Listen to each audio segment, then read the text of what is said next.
बांगलादेशमध्ये हिंदू मंदिरांवर हल्ले, अल्पसंख्यांवर अत्याचार, भारत सरकारने थेट दिला इशारा. पण बांगलादेश म्हणतंय ही आमचीच बाब. नेमकं काय चाललंय? चला सविस्तर जाणून घेऊया आजच्या बातमीत. नमस्कार प्रेक्षकांनो, मी नील सोनार आणि आपण पाहत आहात बोलेमिज.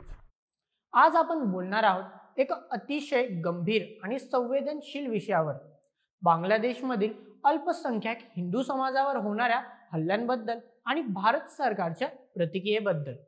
अलीकडच्या काही दिवसात बांगलादेशमध्ये काही मंदिरांवर हल्ले झाले.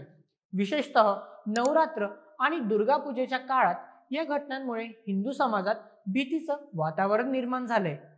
चला भारत सरकारचं यावर मोठं विधान आलंय ते समजूया.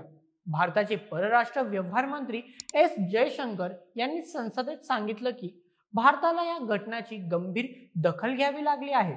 भारताने बांगलादेश सरकारकडे मागणी केली आहे की सर्व नागरिकांचं रक्षण करणं ही तुमची जबाबदारी आहे, मग ते कोणत्याही धर्माचे का असेनात.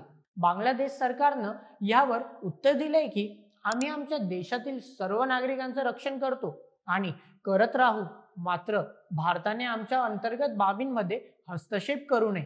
तसंच त्यांनी काही भारतीय मीडिया रिपोर्ट्सला खोटं आणि भडकावणारे म्हटलंय आणि भारत सरकारने यावर कारवाई करावी अशी मागणी सुद्धा केली आहे. पण यामागे राजकारण आहे का? तुम्हाला काय वाटतं? भारताचा हा हस्तक्षेप योग्य आहे की बांगलादेशचं उत्तर योग्य आहे? शेवटी आपण काय लक्षात ठेवायला पाहिजे?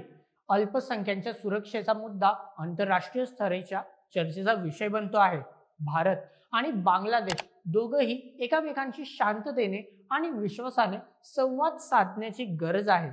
सर्वसामान्य नागरिक म्हणून आपली जबाबदारी आहे की आपण या घडामोडी समजून घेतल्या पाहिजेत, भडक न होता जागरूक राहून.